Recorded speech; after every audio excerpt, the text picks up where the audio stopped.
नमस्कार मंडळी, नवीन गोष्टी या आपल्या मराठी यूट्यूब चॅनलवर आपलं मनपूर्वक स्वागत आहे. आज आपण बोलणार आहोत प्रधानमंत्री आवास योजना म्हणजेच PMAY योजनेत झालेल्या एका मोठ्या बदलाबद्दल. आणि तो बदल म्हणजे मिळणाऱ्या अनुदानात तब्बल 50,000 रुपयांची वाढ झालेली आहे. होय, तुम्ही बरोबर ऐकलत. आतापर्यंत या योजनेअंतर्गत जे लोक घर बांधण्यासाठी किंवा विकत घेण्यासाठी अनुदान घेत होते त्यांना आता यात आधीपेक्षा अधिक रक्कम मिळणार आहे.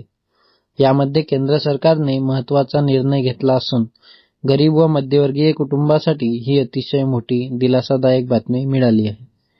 या वाढीमुळे आता PMAY अंतर्गत लाभार्थ्यांना मिळणारी रक्कम सुमारे 2 लाख रुपयांवर पोहोचू शकते.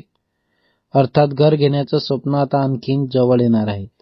याचबरोबर एक महत्त्वाची गोष्ट म्हणजे योजनेत GR म्हणजेच शासन निर्णय देखील प्रसिद्ध झाला आहे. हा GR म्हणजे सरकारकडून अधिकृत घोषणापत्र असतं, ज्यामध्ये योजनेअंतर्गत लाभ, पात्रता, अर्ज प्रक्रिया याबद्दल सविस्तर माहिती दिली जाते.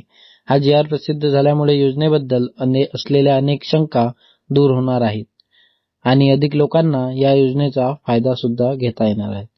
तर या योजनेत पात्र कोण, अर्ज कसा करायचा आणि कशी मिळवायची ही वाढलेली रक्कम, या सगळ्या प्रश्नांची सविस्तर उत्तरे मी आपल्याला पुढील व्हिडिओमध्ये देणार आहे.